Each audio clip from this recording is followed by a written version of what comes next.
Olá, bom dia, paz do Senhor Jesus, Deus te abençoe. Te convido a tomar sua Bíblia, no Evangelho de João, no capítulo 15, nós vamos ler o verso 16. João 15, verso 16, você pode ler comigo, por gentileza?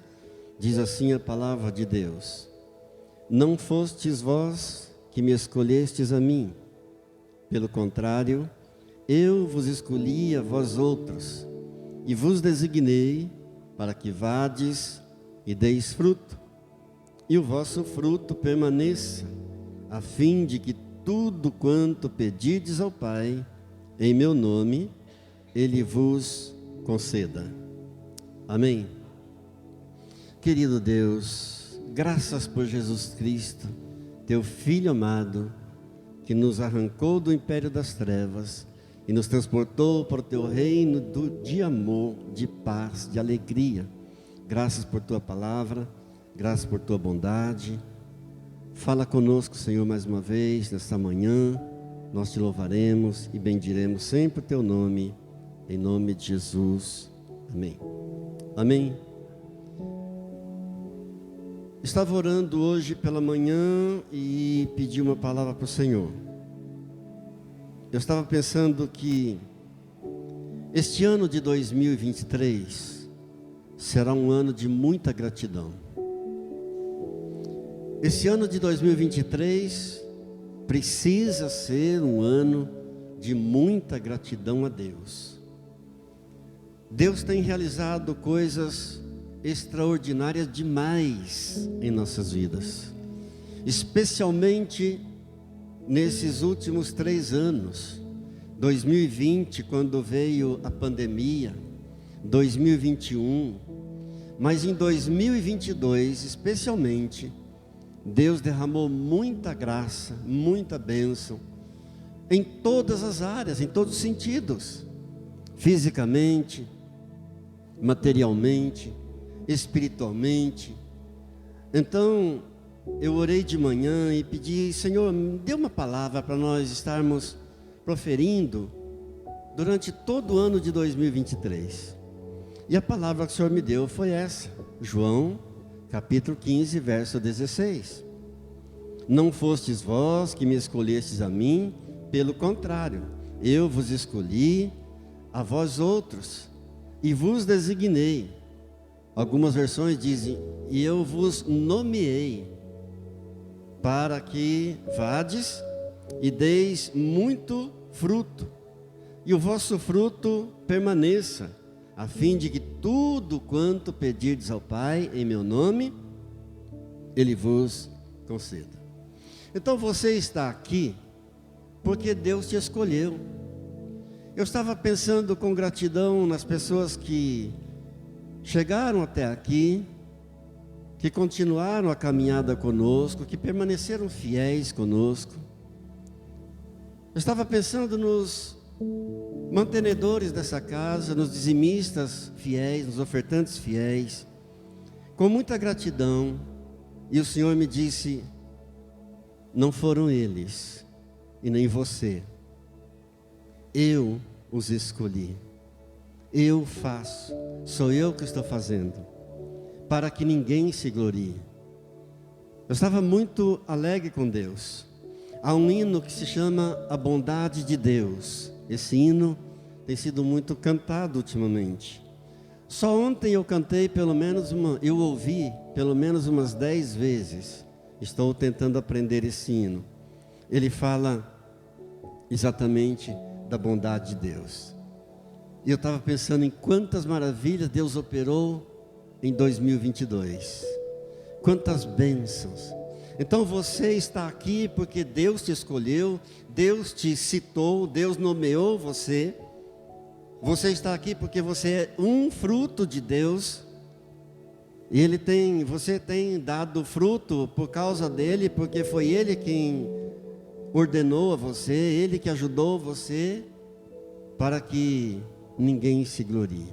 Deus sempre vai dizer isso: para que ninguém se glorie, para que ninguém se vanglorie, porque toda a glória é dele, toda a honra é dele, todo louvor é dele, toda adoração a ele somente Diga graças a Deus. Eu gostaria que você abrisse no texto que será o texto básico da nossa mensagem nesta manhã. Está em 2 Tessalonicenses, segunda carta de Paulo aos Tessalonicenses, no capítulo 1.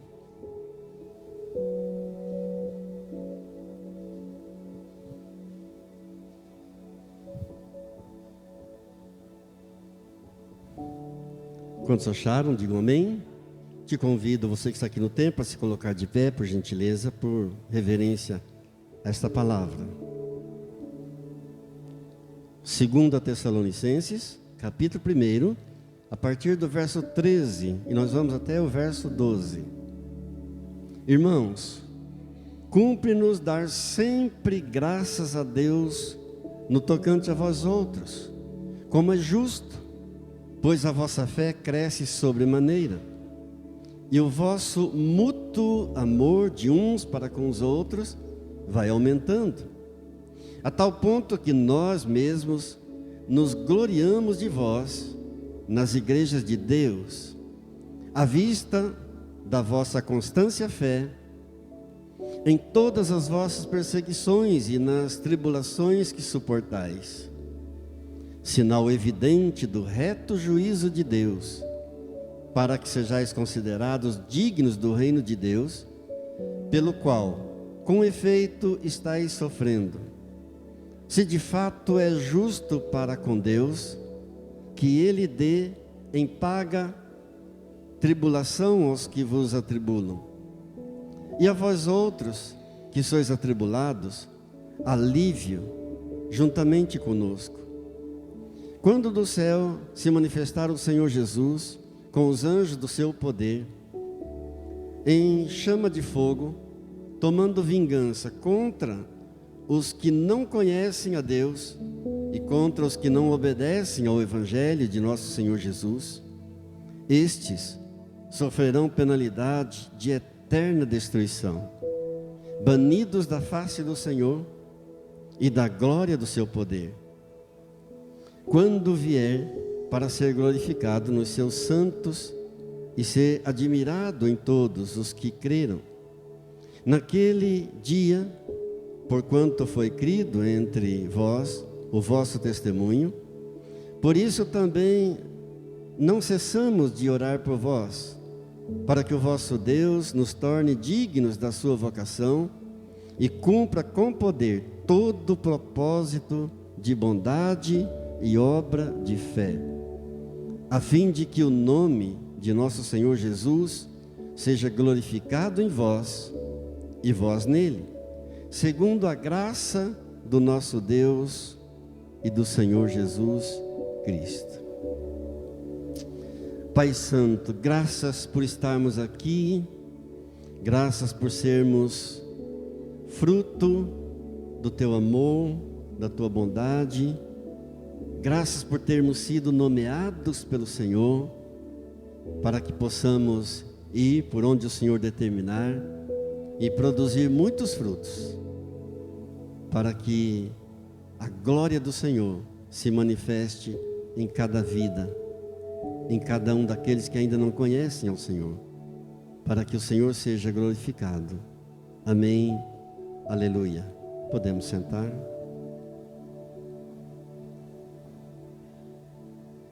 Bem, hoje nós estamos aqui em um culto festivo para termos momentos de confraternização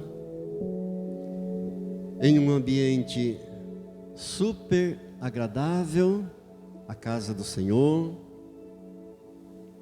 na companhia agradável de irmãos em Cristo. Oraremos juntos. Já temos orado, oraremos mais ainda juntos. Sentiremos juntos a presença de Deus. Mas, e depois que sairmos daqui? E amanhã? E terça? E a semana? O que será que nos espera pela semana? Nós sabemos que o amanhã pertence a Deus e não devemos nos preocupar com ele.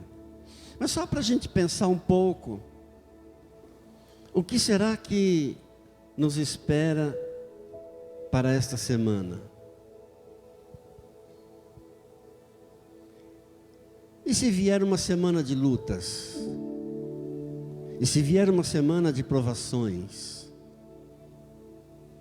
E se vierem dias de tentações, vales, desertos, como iremos reagir? Será que nos lembraremos que Deus é fiel? Mesmo que amanhã, terça, quarta, venham dias terríveis, mesmo assim, será que lembraremos que Deus é fiel? Será que conseguiremos orar? Porque há dias e há momentos, situações que nós, no máximo que a gente consegue orar é dizer assim: Senhor. Será que lembraremos que Deus é amor?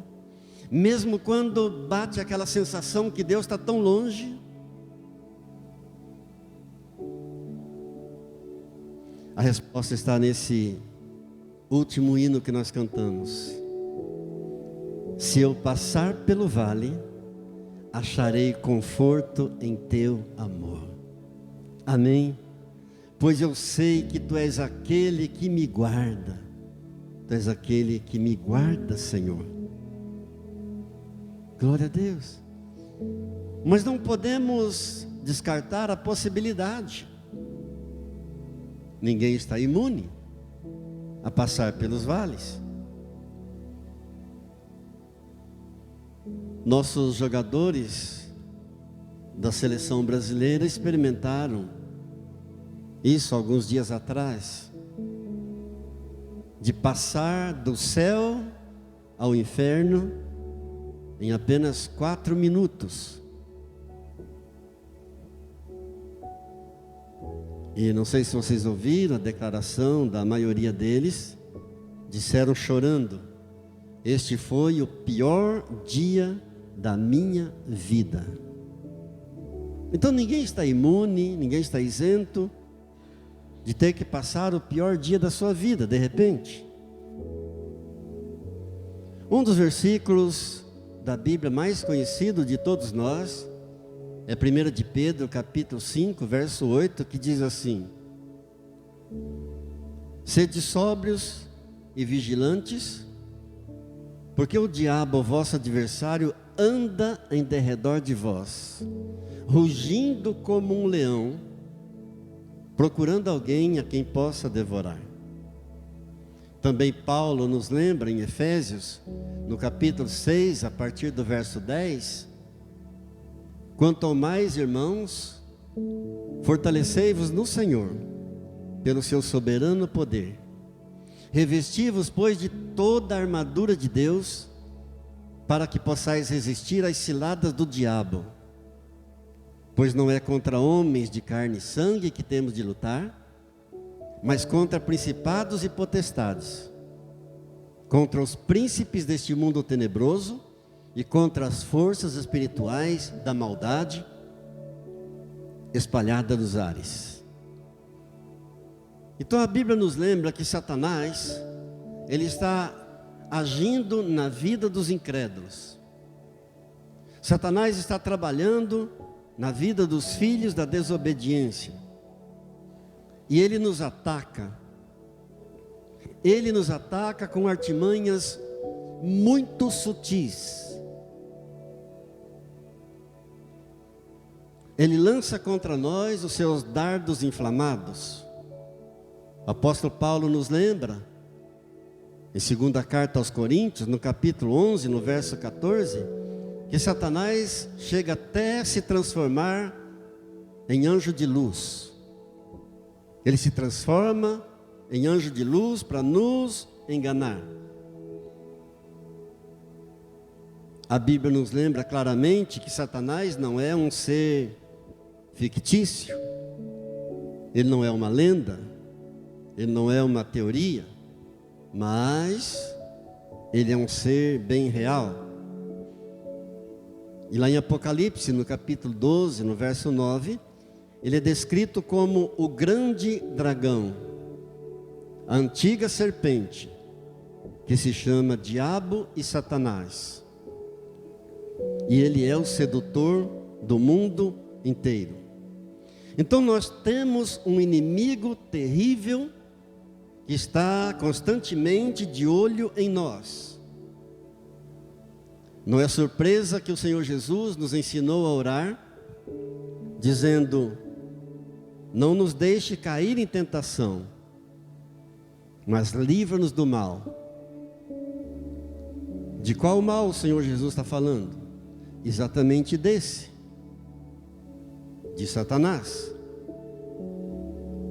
Na verdade, queridos, nós não teríamos nenhuma chance aqui, nesta vida, se não fosse a boa mão do Senhor nos segurando. Nós não teríamos nenhuma chance aqui neste mundo, se não fosse a bondade do Senhor, a misericórdia do Senhor, nos conduzindo por um caminho santo, por um caminho reto,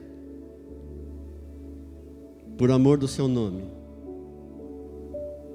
Graças a Deus por Jesus Cristo, graças a Deus pela fé, porque por essa fé que nós temos no Senhor Jesus Cristo, nós estamos unidos a alguém muito maior do que esse forte inimigo nosso.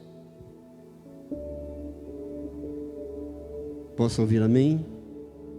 Graças a Deus pela fé no Senhor Jesus Cristo, estamos unidos a alguém muito mais poderoso do que esse poderoso inimigo que vive constantemente de olho em nós. Ele é real. Infelizmente ele é real e nos odeia. Nos odeia com ódio mortal. Por quê? Porque nós somos a igreja do Senhor Jesus. Mas o Senhor Jesus nos diz em Mateus capítulo 16, verso 18, que as portas do inferno não prevalecerão contra a igreja do Deus vivo. Ele é real, infelizmente. Ele é um inimigo poderoso. Ele está de olho em nós. Ele nos odeia com ódio mortal. Mas grave é isso, Mateus 16, 18, o Senhor Jesus nos diz: as portas do inferno não prevalecerão contra a igreja do Senhor Jesus. Deus vai cumprir cada um dos seus propósitos sobre a sua igreja. Glória a Deus.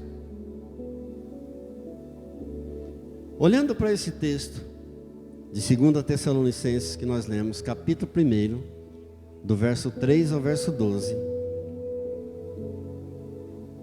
Olhando para os crentes daquela cidade, a cidade de Tessalônica, hoje a segunda maior cidade da Grécia. Olhando para aquela igreja daquela época, daquele tempo, era uma igreja nova. Essa carta, segundo os estudiosos, foi escrita no ano 51 da era cristã.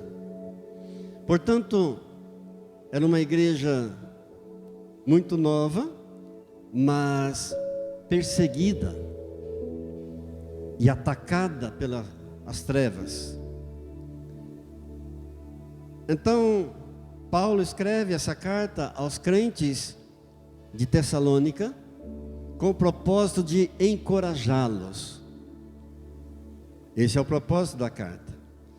Ele cita então aqui palavras muito importantes, mas também nós encontramos aqui palavras que, quando olhamos com os olhos humanos, elas parecem incoerentes demais. Por exemplo, quando ele diz no versículo 5, sinal evidente do reino, do reto juízo de Deus, para que vocês sejam considerados dignos do reino de Deus. O que Paulo está dizendo com isso?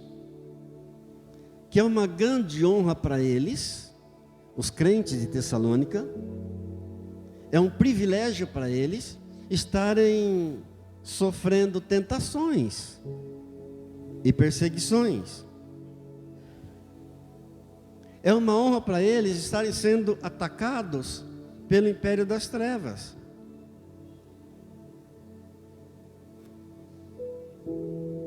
Como é que você reagiria? Você estando fiel, permanecendo fiel em Deus, e alguém dissesse isso para você, quando você viesse a sofrer ataques. Eu não sei vocês,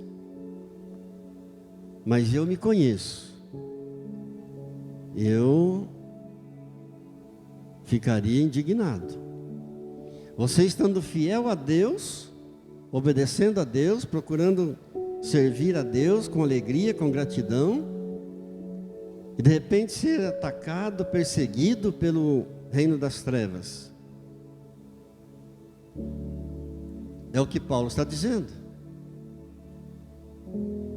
que é um sinal evidente do reto juízo de Deus, para que eles sejam considerados dignos do reino de Deus, pelo qual com efeito estáis sofrendo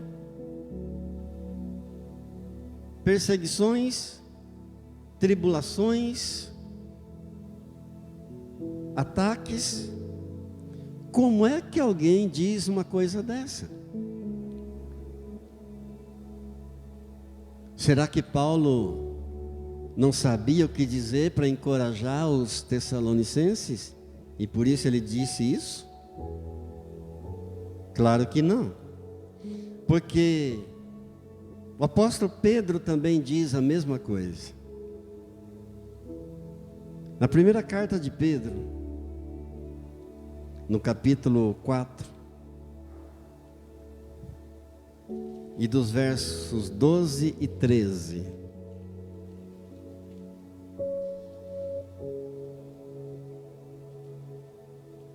Primeira de Pedro, capítulo 4,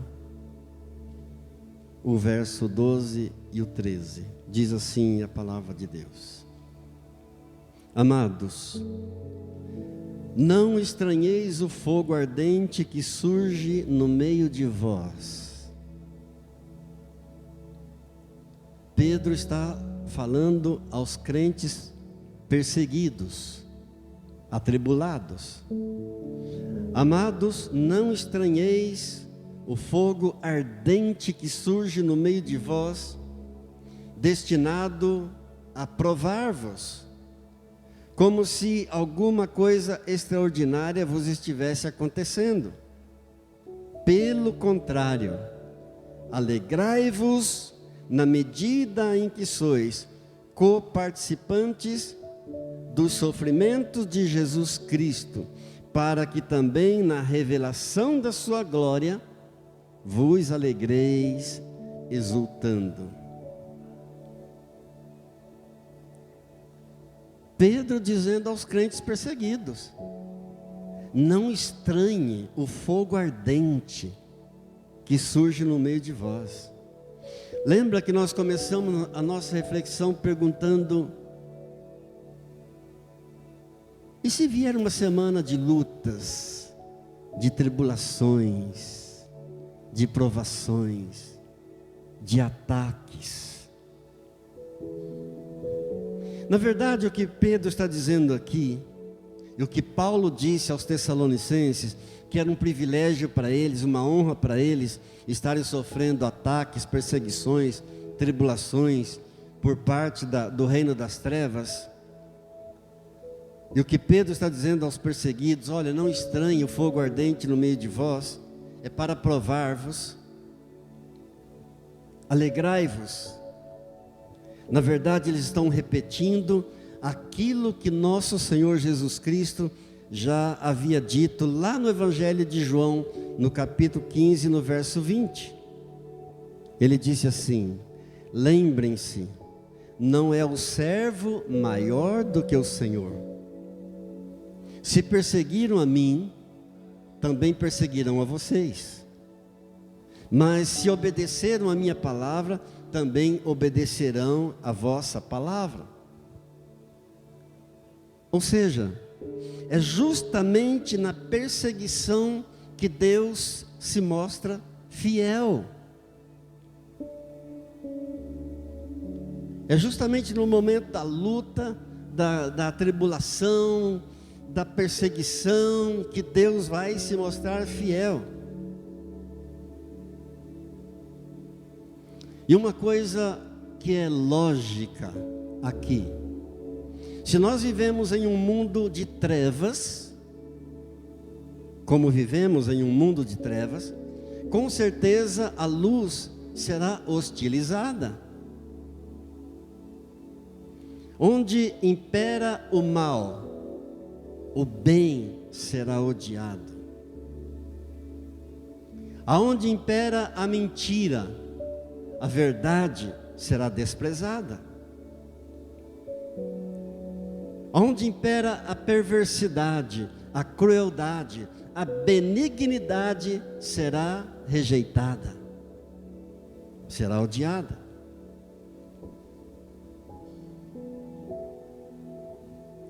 No livro de Atos, no capítulo 14, no verso 22, a Bíblia diz assim para nós, que é através de muitas tribulações nos importa entrar no reino de Deus. Através de muitas tribulações nos importa entrar no reino de Deus. De que maneira o diabo nos aflige? De que maneira o diabo nos ataca? De várias maneiras. E poderíamos resumir em duas.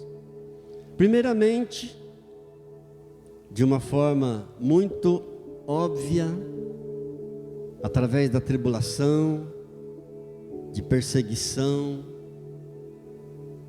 Deus não precisa falar para você que você está passando por tribulação.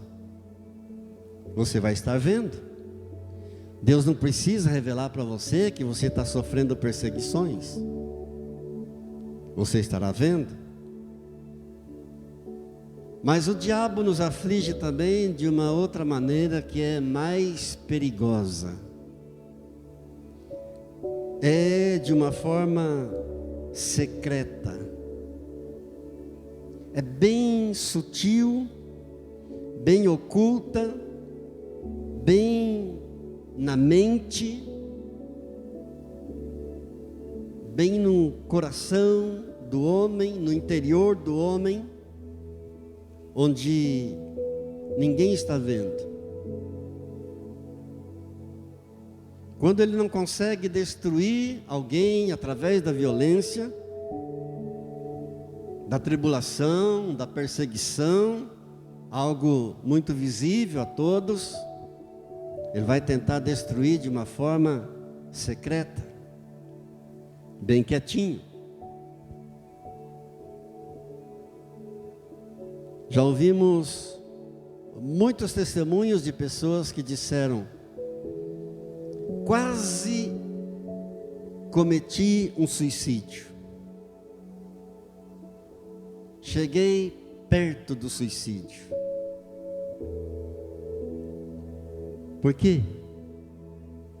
Naquele momento, essa pessoa estava sendo terrivelmente atacada no seu secreto, no seu coração.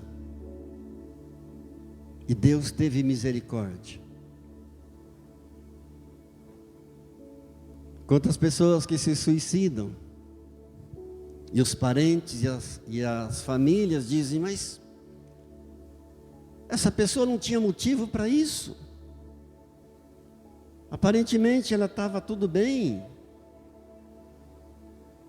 Porque o ataque foi intenso, no pensamento, no interior da pessoa, no coração da pessoa, na alma da pessoa.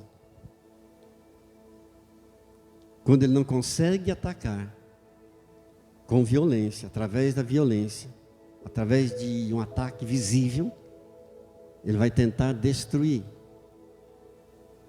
no secreto.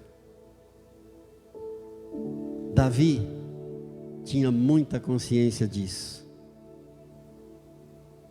Ele fez uma oração linda no Salmo 139, no verso 23 e 24. Davi diz assim: Senhor, sonda-me, ó Deus, conhece o meu coração. Quando a Bíblia fala de coração, não está falando do órgão físico que bombeia o nosso sangue, mas está falando do nosso interior, dos nossos pensamentos, dos nossos sentimentos, da nossa alma, daquilo que ninguém vê, somente Deus e você. Por isso Davi faz essa oração: Senhor, sonda o meu coração, conhece o meu coração, prova-me, Senhor, e conhece os meus pensamentos. Davi confiava em Deus, ele sabia desse perigo, desse ataque de Satanás na alma, no secreto, lá no pensamento, lá na mente, lá no coração, no interior do homem. Por isso ele ora clamando: Senhor, sonda o meu coração, vê se há em mim algum caminho mau. Senhor, sonda os meus pensamentos. O Senhor conhece os meus pensamentos. Ele confiava em Deus, por isso ele convida Deus a fazer a oração que nós fizemos aqui no início do culto. Quando nós colocamos a mão no coração e fizemos a entrega do nosso coração a Jesus. Mesmo sabendo que o nosso coração já é dele, mas nós precisamos renovar isso, orar sempre nesse sentido, pedir como Davi: Senhor, sonda o meu coração, entra no meu coração. Senhor, sonda os meus pensamentos. Senhor, vê se há em mim algum caminho mau e me conduza pelo caminho reto, pelo caminho da justiça. O diabo nunca vai correr atrás de um peixe morto.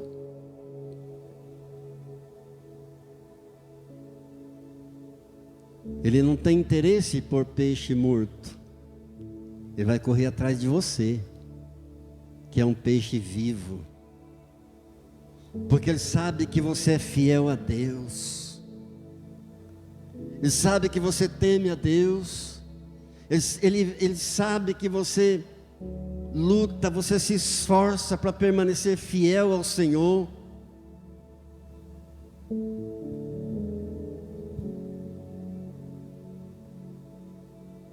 Pastor, como permanecer firme? Como permanecer fiel? Essa é uma boa pergunta, uma pergunta bem oportuna. O texto nos diz que Paulo elogiou os Tessalonicenses, porque mesmo na tribulação eles estavam crescendo. Queridos, atente para isso. Os versos 3 e 4 estão dizendo isso. Paulo está elogiando aquela igreja nova, mas que estava sendo terrivelmente atacada, perseguida. Paulo os elogia porque eles estavam permanecendo firmes, crescendo na fé, crescendo no amor e perseveravam a despeito das lutas, das tribulações, das perseguições, dos ataques que eles estavam sofrendo do reino das trevas, porque eles mal se converteram e o reino das trevas veio com tudo para cima deles. Mas a despeito disso, eles estão crescendo no amor, na fé, na perseverança, nas boas obras. Então a Bíblia está mostrando para nós que isso é possível. É possível permanecer firme, é possível até crescer no amor, na perseverança, na fé, mesmo em meio às lutas, aos ataques, às tentações, às perseguições. É possível.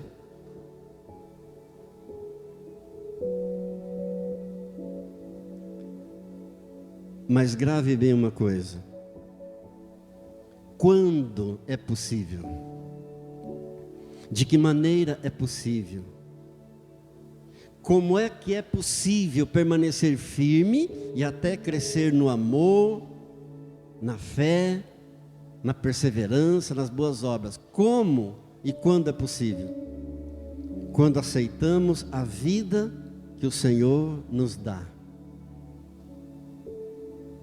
vivendo na vitória que Ele conquistou para nós na cruz do Calvário. E a receita para isso está aqui em Apocalipse, no capítulo 12, no verso 11. Eu vou ler para você. Diz assim, escute com carinho: eles, pois, venceram por causa do sangue do Cordeiro e por causa da palavra do testemunho que deram, e mesmo em face da morte, não amaram a própria vida. Diga: o sangue do Cordeiro, o testemunho que deram, não amaram a própria vida. São três coisas aqui. Aqui está a receita. Como é que eu vou permanecer firme, mesmo debaixo de luta, de guerra, de tentações, de provações, de perseguições? Como é que eu vou permanecer? Como é que eu vou perseverar? Como é que eu ainda vou crescer em amor, em fé, em boas obras? O sangue do Cordeiro, o testemunho, e não amar a própria vida. Primeiro, o sangue do Cordeiro. O diabo não resiste ao sangue do Cordeiro. O diabo não pode com o sangue do Cordeiro. Há uma frase hoje que está muito comum, citada, muito citada por muita gente. E a frase é: sangue de Jesus tem poder. Mas só citar isso, só falar o sangue de Jesus tem poder?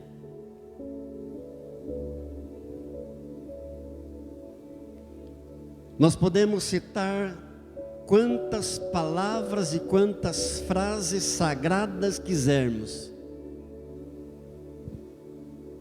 se não colocarmos em prática, não vai servir para nada. Pode citar quantas vezes quiser que o sangue de Jesus tem poder. O sangue de Jesus tem poder significa aceitar o Senhor Jesus como único e suficiente Senhor e Salvador. Terá poder, terá validade quando nós nos arrependemos dos nossos pecados e confessamos nossos pecados. Lá em Provérbios, no capítulo 28, no verso 3, a palavra de Deus nos diz que aquele que confessa os seus pecados e deixa os seus pecados, esse será bem-aventurado. O que confessa e deixa o seu pecado. O sangue de Jesus tem poder. Essa frase terá poder, essa palavra terá poder. Essa palavra terá efeito, fará efeito na minha vida quando houver arrependimento, confissão de pecado, deixando o pecado, obedecendo a Jesus, obedecendo a sua palavra. Então, quando isso tudo estiver em ordem, em prática, então somos unidos a Deus pelo Espírito Santo, e aí poderemos declarar com toda a confiança: maior é o que está em nós do que aquele que está no mundo. Aí então poderemos entrar com confiança na presença de Deus. Agora, simplesmente escrever no para-choque do caminhão, no para-brisa do carro, simplesmente escrever o sangue de Jesus tem poder, ou citar, meramente citar, isso não terá efeito nenhum. Mas, no momento em que você ora, Pai, eu me cubro com o sangue de Jesus para me proteger. Quando você se arrepende do teu pecado, você confessa o teu pecado, você deixa o teu pecado, aí sim, a palavra de Deus vai fazer efeito na tua vida. Mas esteja pronto, Satanás vai fazer de tudo para dissuadir você, para tentar tirar você do caminho do Senhor. Mas nós cantamos o hino: se eu passar pelo vale, acharei descanso, acharei conforto nas mãos do Senhor Jesus. Diga graças a Deus. Amém, queridos? Quando você diz: Pai, em nome de Jesus, eu me cubro com o sangue de Jesus, você está na obediência, está na perseverança. O diabo não poderá fazer mais nada com você. Ele pode até matar o nosso corpo, mas não pode fazer nada com a nossa alma, porque a nossa alma está guardada em Cristo Jesus. Diga glória a Deus. Por isso ele está tão irado, por isso ele nos odeia tanto, com ódio mortal. Por isso ele odeia você, porque você está aqui como um fruto. Você é um fruto da videira de Jesus. Você tem sido fiel a Deus, e Ele sabe que você tem sido fiel a Deus. Segunda coisa, o testemunho. O testemunho nos ajuda, é uma ajuda prática para o nosso dia a dia. Quando vivemos verdadeiramente para Jesus, quando vivemos verdadeiramente para o Evangelho, quando de fato Ele é tudo para nós, o nosso testemunho é uma ajuda tremenda, bem prática no dia a dia da nossa vida. Por isso Paulo elogiou os Tessalonicenses, porque eles estavam crescendo em amor, em fé, perseverando mesmo nas lutas. Em terceiro lugar, não amaram a própria vida. Essa é uma das armas mais poderosas que Satanás pode ter contra nós. É quando ele nos faz sermos apegados às coisas desta vida, a esta vida. É quando não queremos abrir mão de nada das coisas que esse mundo oferece. O apóstolo João, escrevendo a primeira carta, nos diz no capítulo 2, no verso 15: não ameis o mundo. Ou seja, não sejamos apegados a esta vida, às coisas deste mundo. Pastor, isso é muito difícil. Sim, é muito difícil, mas Ele nos dá força, Ele nos capacita. Diga: Senhor, eu não quero ser apegado às coisas deste mundo, me ajude. Queridos, talvez aqui nesta vida nós não veremos a fidelidade de Deus como nós gostaríamos.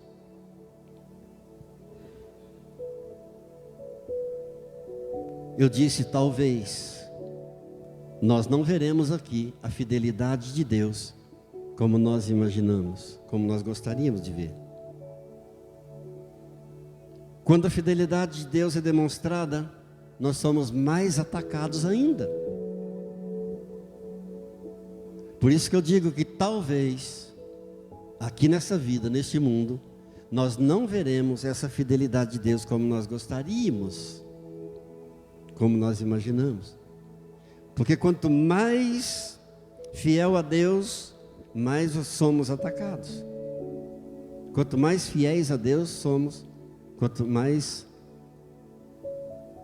perseverantes, mais atacados pelo reino das trevas nós somos. Essa é a loucura da cruz. Isso é que a Bíblia chama de a loucura da cruz. É você permanecer até o fim. Porque quando parece que nós estamos perdendo tudo, aí é que estamos sendo mais que vencedores em Cristo Jesus. Foi assim com Jesus. Foi quando parecia que ele havia sido derrotado, quando parecia que tudo estava acabado, ele pregado na cruz, morto na cruz.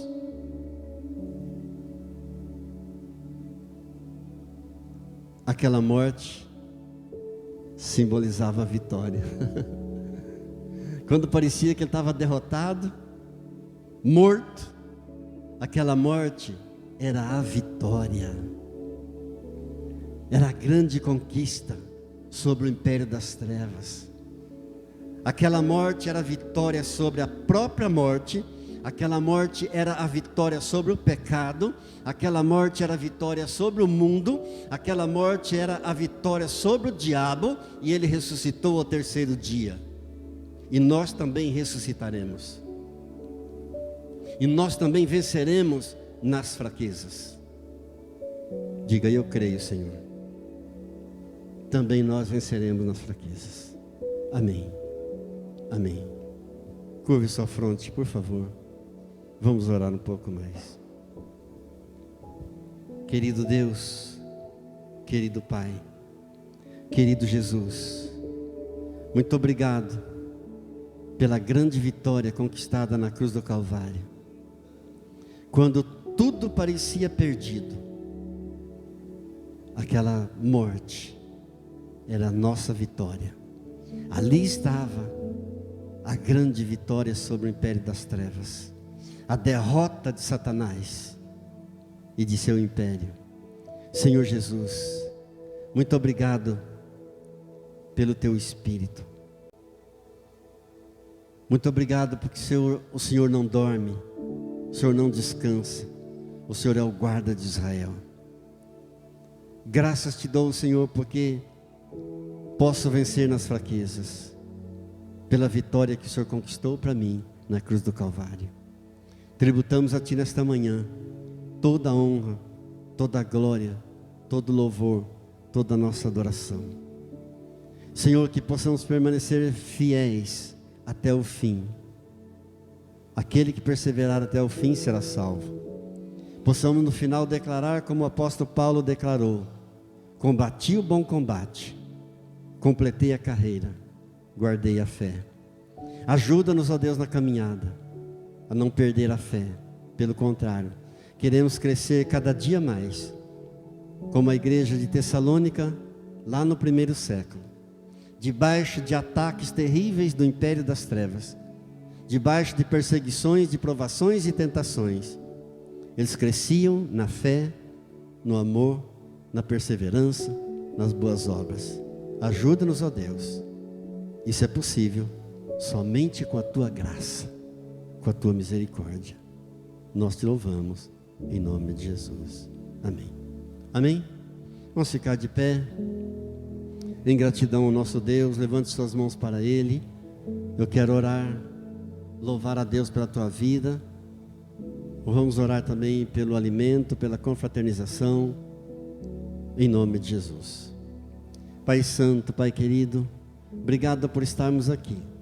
É pela Tua graça, pela Tua bondade e pela Tua misericórdia. Obrigado por esse ano que está se encerrando.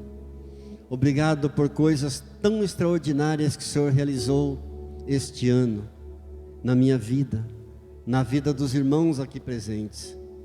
Oh Deus, nós estamos aqui porque não fomos nós, mas o Senhor que nos escolheu. Pela Tua graça estamos aqui e queremos continuar firmes na caminhada. Pai, eu Te dou graças por cada ofertante, por cada dizimista que sustentou a obra do Senhor, a casa do Senhor neste ano. Que o Senhor continue abençoando, suprindo, ó Deus, restituindo abundantemente a cada um deles. Pai, eu oro por aqueles que estão passando por enfermidades. Eu peço, Deus, em nome de Jesus, estende a tua mão de cura, de salvação, de libertação, em nome de Jesus. Pai, muito obrigado por esse momento de confraternização que teremos agora. Consagramos a Ti todos os alimentos. Abençoe as mãos que prepararam. Muito obrigado, Pai, por essa comunhão, por essa alegria, por essa paz que invade o nosso coração. A Ti sempre a honra, a glória, o poder e o louvor, em nome de Jesus. Amém. Diga graças a Deus. A graça do Senhor Jesus, o amor do Pai, a comunhão do Espírito Santo, seja sobre a tua vida, sobre a tua casa e a tua família, hoje e sempre. Amém. Glória a Deus. Aplauda ao Senhor. Glória a Deus. Glória a Deus. Amém.